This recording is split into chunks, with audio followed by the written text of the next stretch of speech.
Hey everyone, my name is Gage Clow. I'm a student of global health here at ASU, and I wanted to talk a little bit today about HIV treatment.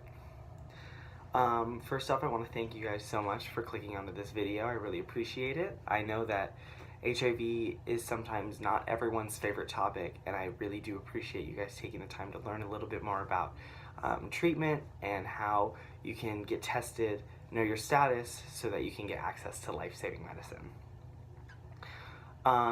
Just before we start, I want to say that personally, I'm not going to be offended or anything if you want to take a break or click off the video. I totally understand HIV is kind of a sensitive topic, so I totally get it.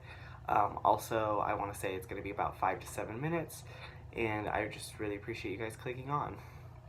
Also, I'm a little bit ill, so if you see me drinking a little bit of water in the middle of this, I'm sorry if that's distracting, but my throat's a little dry, so I'm gonna need that a little bit.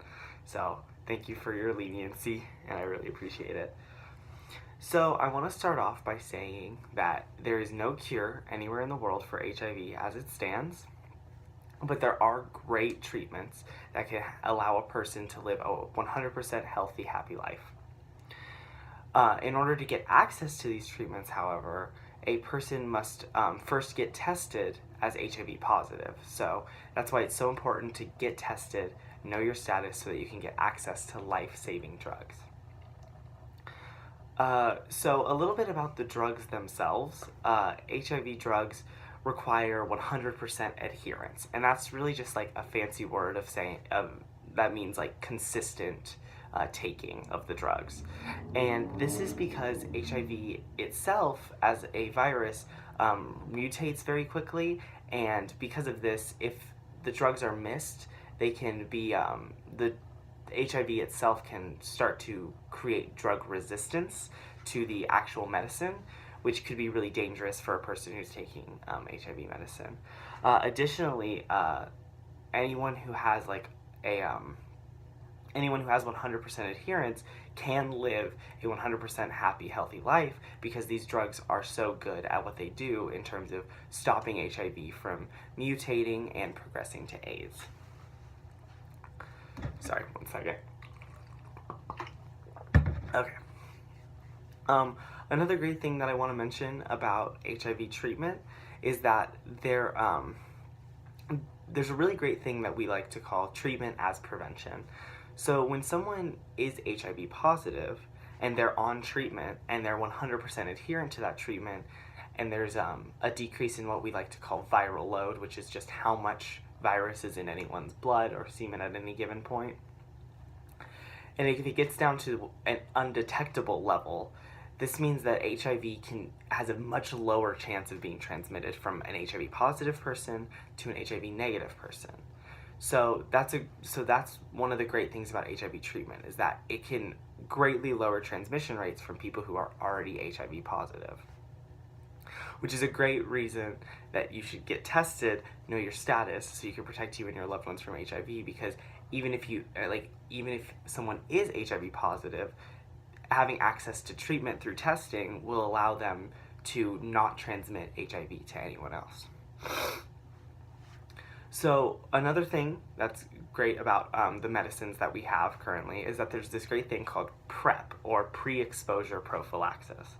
And it's basically just a medicine that a person would take once a day orally, and it basically just allows the body to fight off HIV infection before it ever enters into the cells, which is great because if HIV can't replicate inside the cells, then it can't actually infect a person.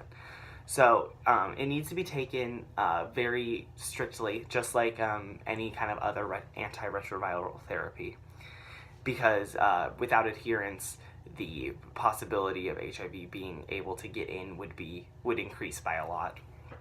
But it's a great tool for anyone who's in like a high risk group.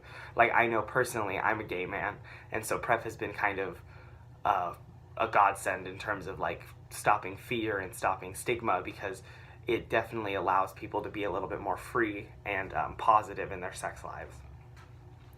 While we're on like the concept of PrEP, I do want to say that there's also something called post-exposure prophylaxis, or PEP, and this is something that can be administered after exposure to HIV.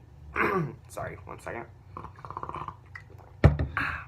After exposure to HIV, within like 48 to 72 hours, and this will lower the risk of actually contracting HIV if someone believes they've actually been exposed.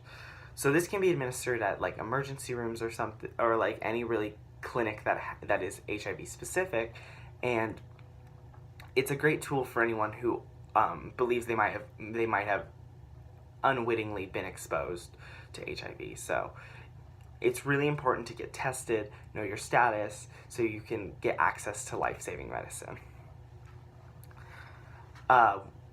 That pretty much wraps up my all my talks about HIV treatment.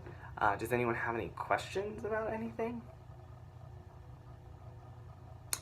No? Okay, cool.